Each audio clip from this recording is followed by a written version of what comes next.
Green Room Studio. We are a go.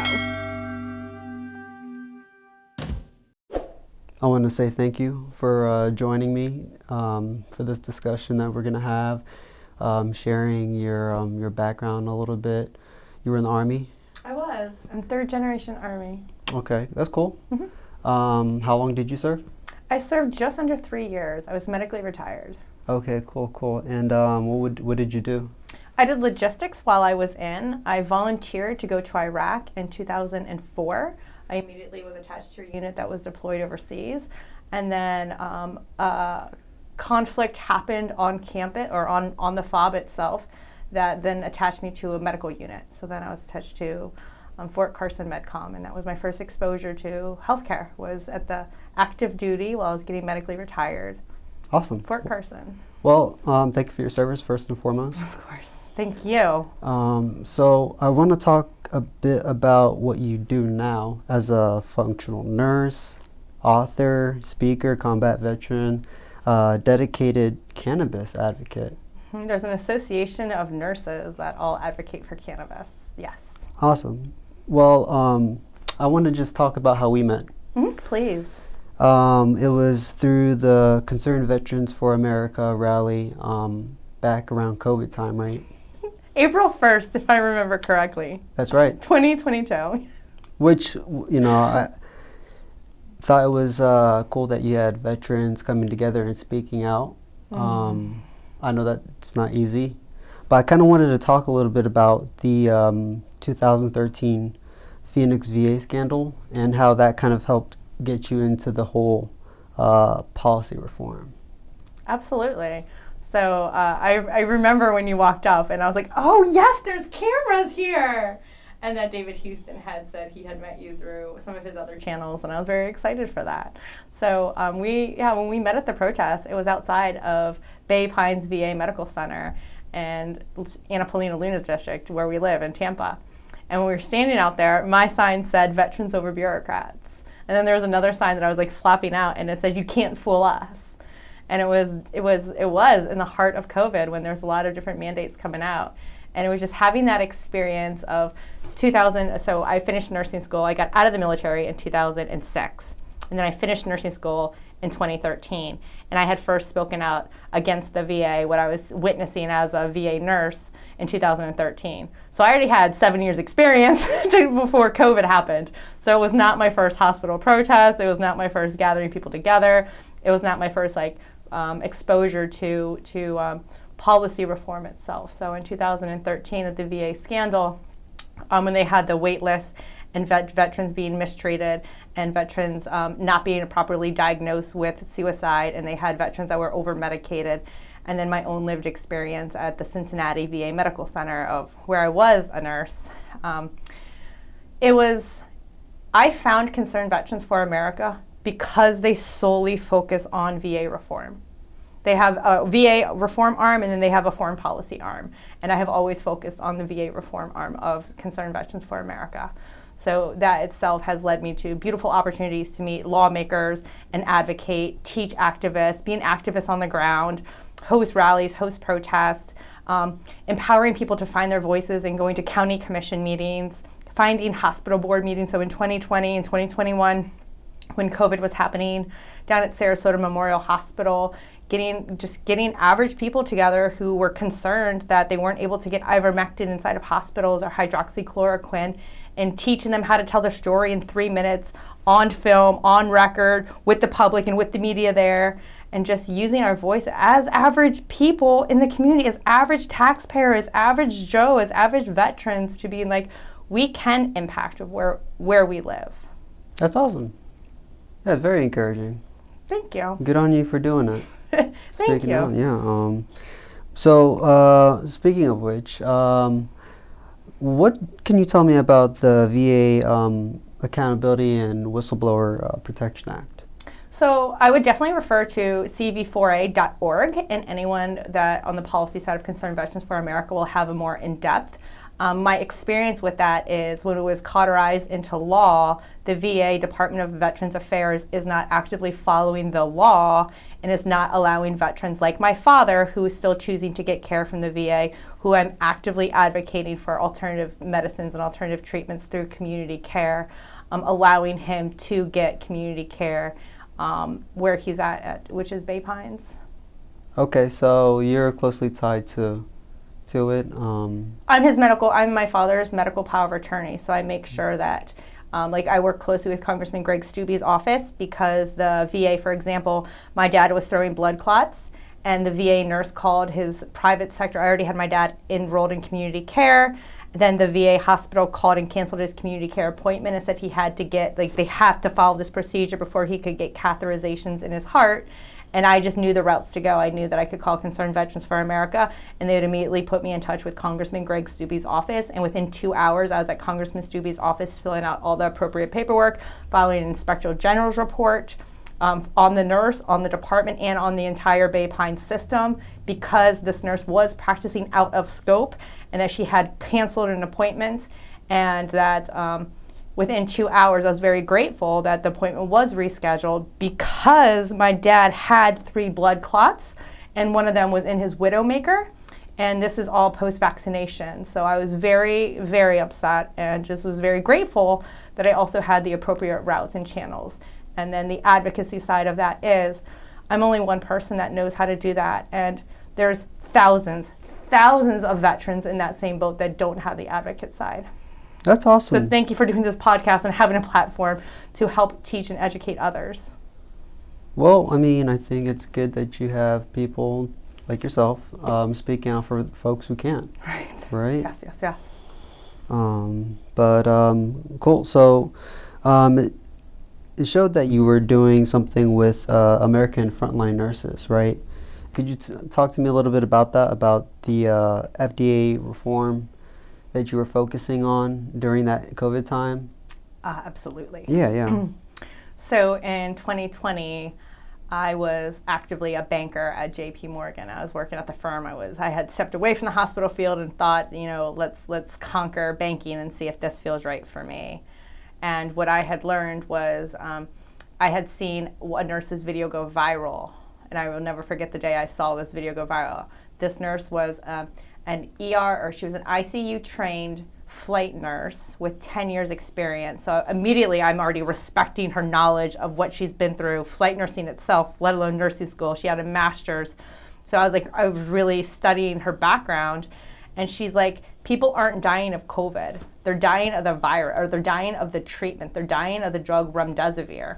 And I remember something quickened in my soul when I heard this video go viral. And I was like, this nurse is, from my own lived experience, nurses are not media trained. We do not know how to write a book. We don't know how to sit down and do interviews. Time management is not the strength. They're crisis put out fires, go to the next one, crisis put out fires. And it just her passion and drive. Her name is Nicole Sarotek, and she is the founder of America Frontline Nurses. And I, without question, was her right hand and became the FDA reform specialist for America Frontline Nurses. They actually appointed me the FDA reform specialist because I have a BS and a Bachelor of Science in Nursing. And I already had 7 years advocating with Concerned Veterans for America on the policy side of VA reform, that we were able to reach more, and that looked like we would only focus on FDA reform, and every case that we came through, we would get their story, we would collect the data, the information of who they were, what hospital system they were at, we would host protests outside of different hospitals, we would empower the family with give, send, goes, we would give them all the information and just be like, you are empowered, go after the doctor's nurse, find out the nurse's license, her last name, the doctor's, their last name, what are you doing, and just sharing this information in real time, and allowing people to have alternative medicines, getting some people ivermectin inside of the hospital, getting some patients off ventilators and back home, saving lives in real time. We did one of the cases, we were live streaming to Facebook at the time before everything started getting censored, and we called ambulance company, and we had the ambulance company give us a cash direct transfer price. So one hospital had an ECMO machine that we would need for the patient, the other hospital did not. So we called a private ambulance company, bartered the price down. People out in the ethers on Facebook were sending me, I was running their social media and I was the press secretary at the time for America Frontline Nurses. They're sending me pictures of their credit cards, just average Americans watching it, just like docilely watching this, sending us pictures of their credit cards so we could get this patient transferred in real time. So I called them and I was like, this isn't even my credit card, but I have these credit card numbers. They took the credit card, they showed up, they transferred the patient, they got him on the ECMO machine, and we were able to give him the treatment that he needed, to give him the treatment that he had earned. That's awesome. That's just one of many stories that we were doing in real time. And there was an entire network, an underground network of nurses doing this. From LPNs to RNs to nurse practitioners to functional doctors and nurses all banding together. That's awesome. Well, it sounds like you guys are really working against the grain there. Yes. It was very challenging. It was tedious. It was challenging. It was like I stopped working at JP Morgan and took a private duty nursing gig just so I could work third shift, so I could communicate, because we were all across the United States. So then it just became like full-time organizing, finding lead RNs in each state to delegate the cases out in each state. And then we were running into barriers. One of the barriers was like wives weren't able to get to the hospital to see their husbands because the vaccine card status started coming into play. So as a combat veteran and as a constitutionalist and as someone who believes in the right of choice, hard stop, I was like, you can choose between a religious exemption or you can choose between a fake vaccine card. Those are my options that I can offer you if you're choosing not to become vaccinated. And so just like being able to have our underground networks already established prior to any solid mandates coming down was very helpful. Oh wow, you guys were there just in time. Yeah. It was trusted. It was just like the movement grew so fast. It's beyond one person. It's beyond one policy. It's beyond nurses itself. It just is the medical freedom movement as it was making policy, which is now impacting FDA reform. Okay. Well, I do want to ask you one thing about that, though, because you said you were censored, right? Yes, on social media. Yeah, what were the reasons that you guys got censored for? So there's self-censorship itself, which we're learning, like, I believe in a free and open society, freedom of speech is foundation. It was like an internal thing? No, so censorship would be through all of our platforms on Facebook, on Instagram, on Telegram, on, our nurses were getting doxxed using LinkedIn. They would go and find our information, whatever hospital nurses were at, they would report the nurses themselves, so then all of our nurses either were going completely autonomous or removing which hospitals they worked at on LinkedIn. Still being able to impact, because this is America, and to fully understand, like, challenging the status quo the whole time, in real time. Like what? What were you guys challenging? We were challenging the drug ivermectin, and we were challenging with the drug remdesivir. So not supporting and advocating. That was the stuff during COVID, right? Correct. So we were using the hashtag nurses against remdesivir, run, death is near, because they would give this drug remdesivir, and remdesivir is a known failed Ebola drug that will put patients into all organ failure and kidney failure, and they would be dying of the drug, they would not be dying of the virus. So that was getting covered up, and that was because they wanted people to get the vaccine, right? They needed to have dead bodies. Or so people. Remdesivir was like what? Like if somebody had COVID, what they would get to help them make. It would be mass as a treatment. It's a hospital treatment. It's a hospital protocol. You go on a ventilator, you get remdesivir, and then you're dead. But in all actuality, no dead bodies were coming out of people's homes that had COVID. Mm-hmm. The dead bodies were only coming out of hospitals. So we were even getting to a point where we were informing our patients that were reaching out to America Frontline Nurses, if you're scared and you're questioning what we're sharing, we encourage you to stay home no matter what, because the higher death rate is at hospitals, not at home. Okay. But some people didn't like your messaging, right? A lot of people didn't like our messaging. So we were getting doxxed specifically by the FDA Foundation, was coming after Nicole Saratak, and she has written a book called Dark Influencers that goes into depth and detail of the level of censorship and how it wasn't even character attacks. It was going after nurses' license, false complaints of nurses that were truly speaking truth to power. And this is, like, as I humbly say this, but this is our fight as nurses. Mm-hmm. Like, there's different avenues for different professions, and if you're not challenging it, when it's needed, you may be in the wrong profession. No, I agree. Yeah, that's why I said working against the grain. There's like a lot of status quo that you have to work against. That's. I mean, I think with time, they'll see with like studies and everything.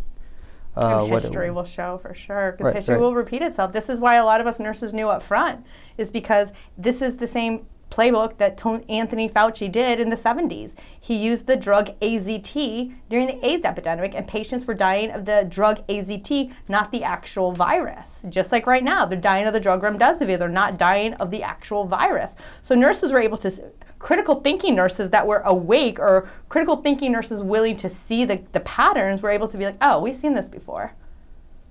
I know I studied it, and I went to a Catholic university at Mount St. Joseph, and we studied AZT and the field AZT drugs. Yeah, I mean, I've heard about how that was such a big scare during the AIDS epidemic. So I mean.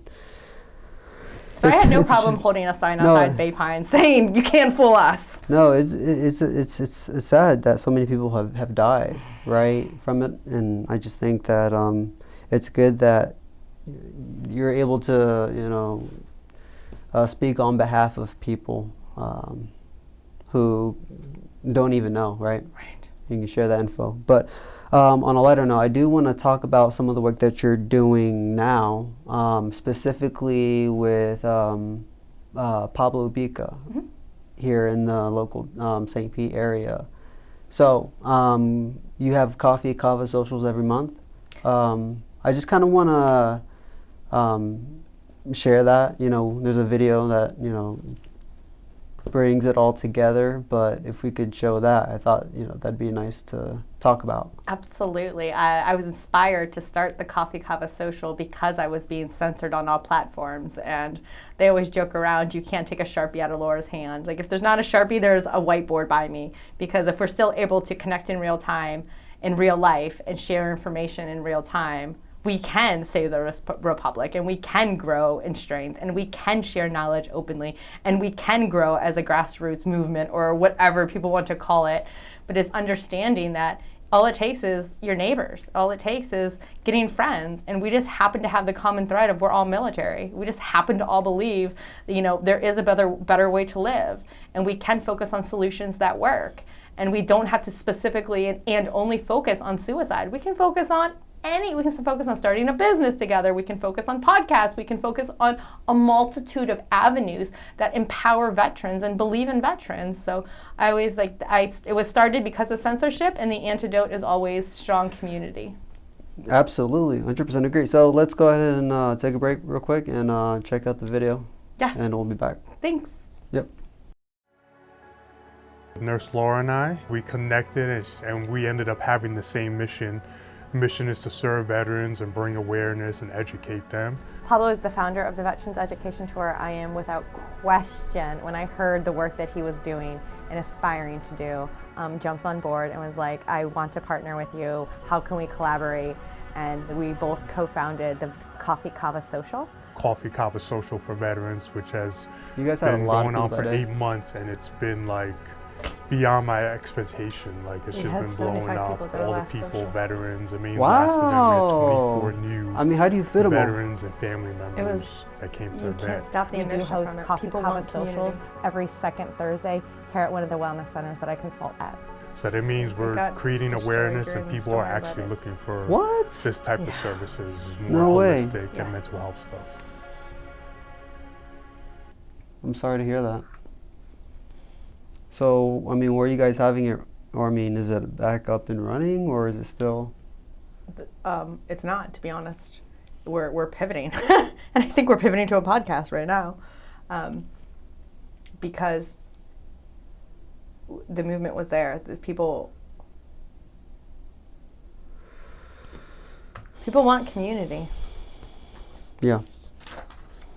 I thought it was awesome. Yeah, I mean, you guys had a lot going on between the vendors. I feel so. Like, what's going on with that? What's the plan? Last month was canceled because the Thursday the second hurricane hit the beach. We had 3 feet of water during the first Hurricane Milton or Hurricane Helene that came through. We had 3 feet inside the wellness center, inside of it. So I had 7 days between storms, and I rallied the troops. I gutted it out. I cut everything out of the walls. Like, this is what we do. We're here for each other. The second storm took part of the roof off on the other side of our building, so it's raining on half of the building, and on our side we were protected. We only had 2 parts of the ceiling actually fall in, but it wasn't as completely catastrophically destroyed like the other side of our building was. And I was living at my father's house at the time, and we've had tremendous damage down there. So I have stepped away, or last month we stepped away, and I'm not sure if we're going to take a sabbatical or if we're going to find a new location for this. It's November 14th, if we're going to find a new location, or if we're going to pivot to a virtual coffee kava social. Those are our options right now, and we're adapting. We're going to build community wherever we are, and you can't. That's why I get really emotional when I see that, because you pour into something, and you know the power of community, and you know the power of believing in people, and people wanted to be there. Like it was for the community, for the information, for alternative medicine, for cannabis, and to be able to pull 75 people together. If I can build it before, I can build it again. Like, if we've built it before, we can build it again. The community is showing us, they're virtue signaling what they want. So, I mean, as far as like, how soon do you think the center will be built back up? Have they said anything about that? Even if the functional nurse in me, if there's mold in a building, I'm not comfortable. Bad? I'm not comfortable hosting a coffee kava social there. So yeah, I can't. Our common ground at the center right now is non-toxic air. Until I know that there's not toxic air, that's a really, really hard decision for me to make. Now, I mean, when I went, right, I thought, and it was Isla who brought me the first time. And when I saw you there, it was interesting to see some familiar face. I saw Dr. Garcia. He was talking to everyone, and I had met Pablo. And I thought it was a really cool space of veterans, and just you had different alternative medicine booths, people sharing what they had. So I'm hoping that somebody will help as far as putting something like together to fill the gap. Try to keep that momentum. I know it's hard to, right? And then I'm hoping, I don't know, I mean, virtual social sounds like a good temporary, right? Last month I had no option except to cancel. That was the day the storm came. So that was an honest no. As far as what's happening it's Veterans Week, it's Marine Corps birthday, then it's Veterans Day, and then it's that week we're supposed to have our social. It's what do we do? So, I mean, luckily Tampa didn't get hit, but I know St. Pete got destroyed, right? I think a lot of people don't realize that people are still struggling, like you said, the mold, right? Yeah. Oh yeah. I went and stayed at one of my friend's house. I was doing a CPR certification at the center, and I was just going to have the lady meet me outside. I'm like, we'll do it on the concrete table. I just wanted to go be at the center because I actually lived down south of Venice, and it was we had 16-foot surges. And at our local coffee store, we lost 2 locals that weren't even able to evacuate. And that's the harsh reality down there. And when I went to St. Pete Beach, I stayed at one of my friend's house because he lives on the island, and this is always just what I did before. And it was almost as if 3 weeks out, I was almost back in a state of normalcy. I'm out of shock. I'm in the grieving process. And I went and saw him and his girlfriend, and they're still both checked out, just not in executive thinking. And I was just like, when you're removed from it, it can be triggering for PTSD. You drive around, it looks like a war zone. And it's when you see people there's a reason in nursing that 2 of our evaluation questions for PTSD symptoms are, have you served in a combat zone or have you survived a natural disaster? Because both of them immediately qualify for the PTSD assessment, and therefore you immediately qualify for cannabis card to understand that's the reality. So when you see people in this deep suffering of humanity, and they don't know. Like, they're still in the instant coffee mode. They're still in the eat the MRE mode because they have power on, but everything's destroyed. And to be able to start over, it's like this beautiful gift that the military had trained me. I love change and starting over, because you go to a new, you transfer to a new station, you meet new people, but it's like, you know who you are, and you're confident in your work, and you're confident in your skill set, you can go anywhere.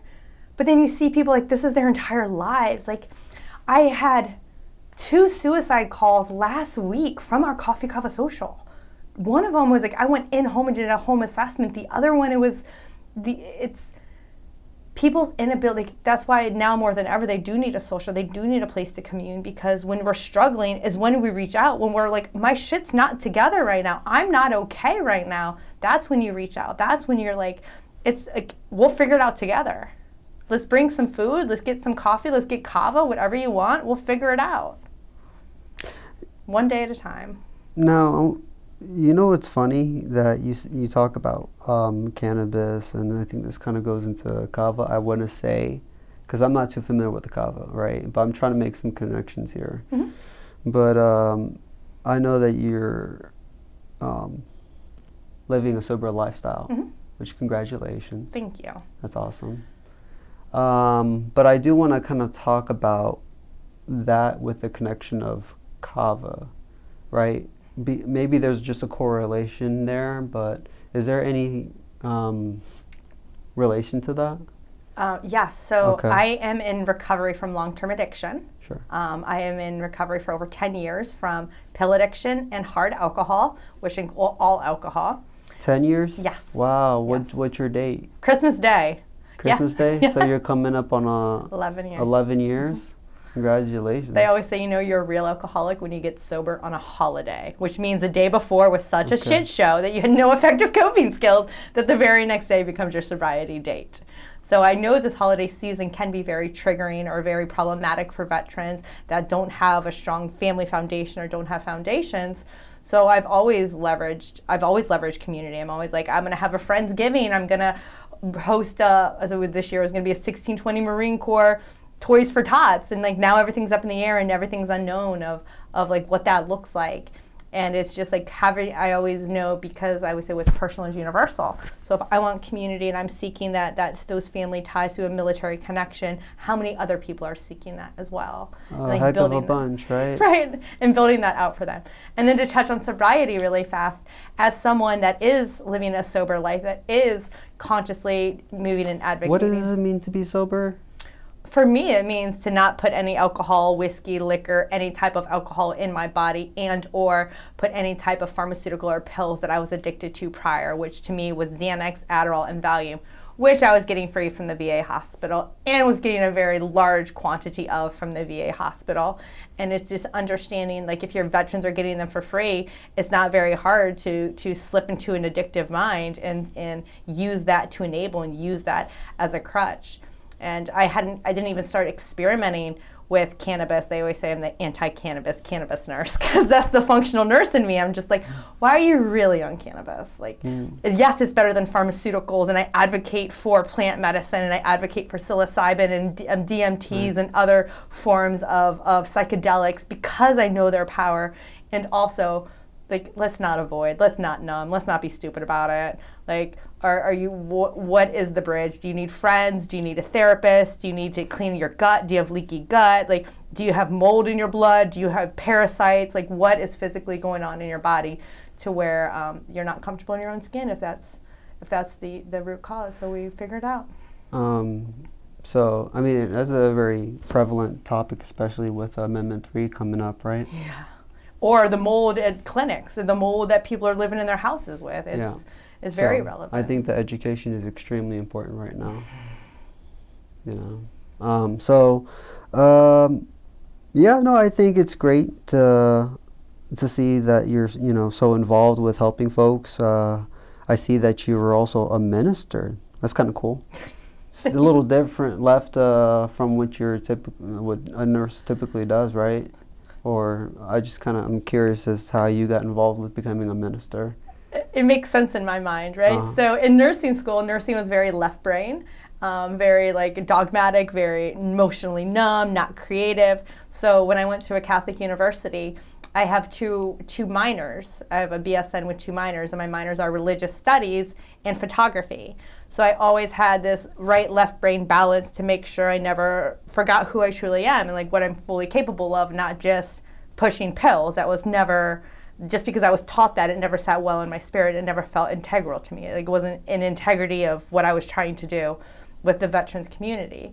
So I became an ordained minister in 2020 when I saw the beautiful opportunity to step in religious freedom and fully advocate from a religious freedom standpoint. I became an ordained minister and launched a church with a Marine veteran, actually, Reverend Kimberly Harold.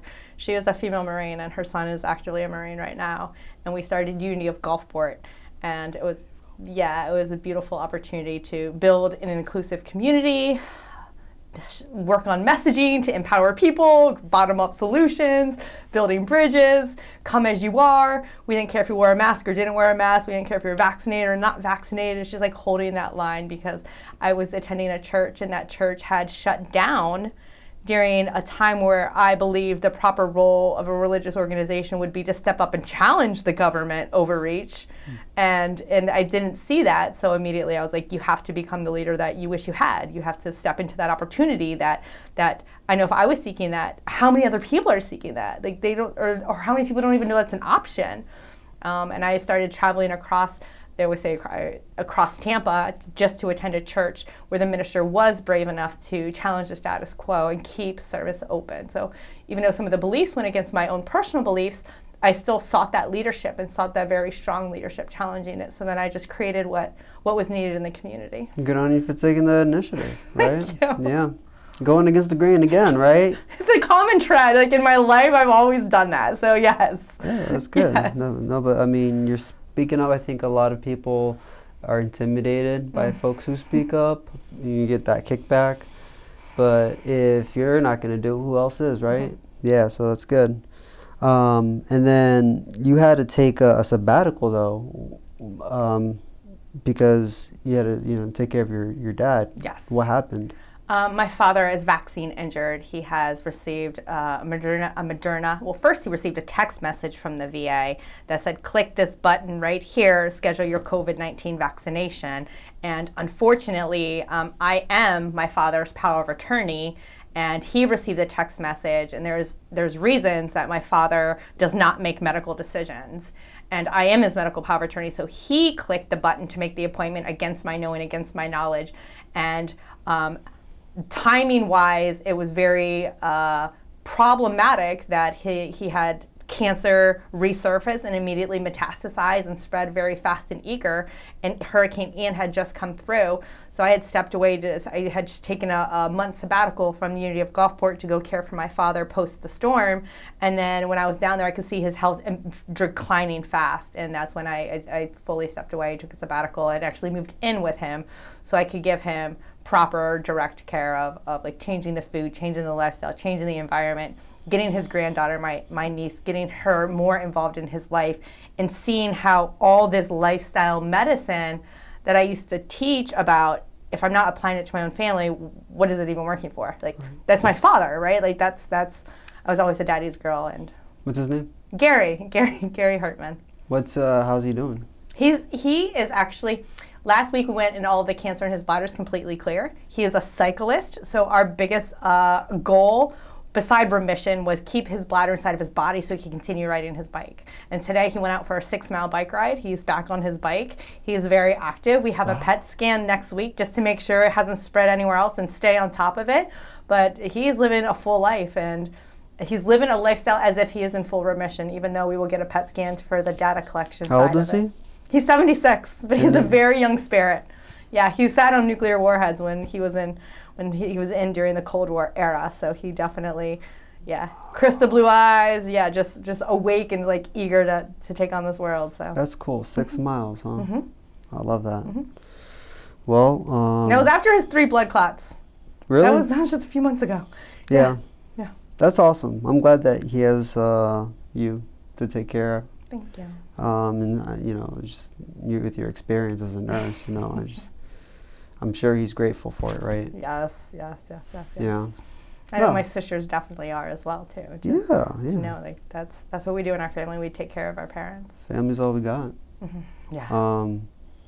So your dad and your mom, you have like a mom and you have a Mexican. Yes, my mom's 100% Mexican. My dad's German and Irish. My mother lives up in Right. Ohio with my sister, and I was always the tomboy growing up. I always did everything, all the projects with my dad. Grew up just always challenging status quo and always defiant. And Yeah. I get that from my dad for sure. What's that been like? I mean, like, how do you feel like as a Latina woman? How do you feel like that's kind of like empowered you?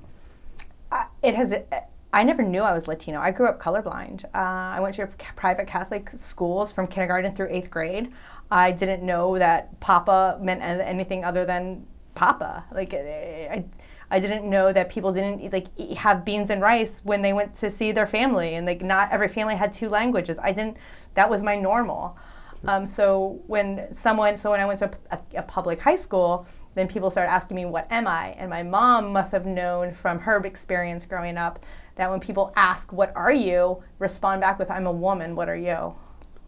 That's funny. That's hilarious. I love that. Because clearly they wanted to say, oh, I'm Mexican, oh, I'm half Mexican. Oh. No, I was like, I'm a woman, what are you? So my entire existence, I would respond, I'm a woman, what are you? Like, why are you curious? And I knew nothing else except that. So I had a very rude awakening in high school when people were telling me what I was and it wasn't resonating with me. And then came the derogatory words, slang words, the racism came in folds. And I'm the youngest of 3 daughters, so I looked at my sisters. They've helped create my worldview. So I'd look at my sisters and I would be like, what did you guys do? How did you respond? Like, you guys aren't getting in fights. Why am I getting in fights? What's going on? And they said, they would tell everyone they were Hawaiian. And then everyone just accepted that. Like, they were just accepted because we're all 3 different shades of brown. And I'm the darkest. I have the darkest pigmentation. But we all have brown eyes, brown hair, brown skin. My dad's 6'2", blonde hair, blue eyes. My mom's 100% Mexican, That's like so funny. 5 foot, black eyes, black hair, and it's so we know. So it was high school was very interesting when I didn't have effective coping skills at all. It got very colorful, very very fast. Yeah, I think it's important to stay close to the roots. Diversity is a big thing. I host Women's Circle all the time, and we focus on just being women, and it's usually people of brown skin that will relate to me and my messaging and where I'm at, or the ability, or who have immigrated to this country, and it's just unspoken of. Like, if it's brought up in a dress, I'll speak truth to it, but if it's not, we will continue to be sisters and sisters in arms, just like the military. Yeah. We're all the color green then. Yeah, no, exactly. Yeah. But you said that was kind of like hard on like mental health and everything, though. Oh yes.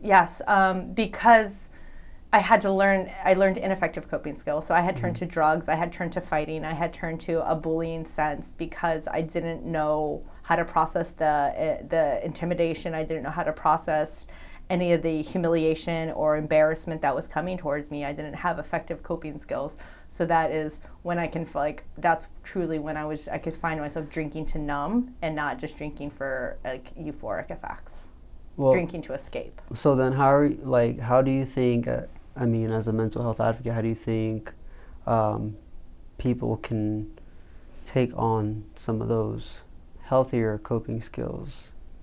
I believe cannabis is a beautiful bridge. Okay. So my lived experience when I was coming off of Xanax, Adderall, Valium, and heavy usage of high intense liquor, 151 or whiskey, I wish I would have had cannabis as a bridge because I actually needed pharmaceuticals. And the pharmaceutical that I needed is called naltrexone. And I'm someone in long-term recovery because of naltrexone.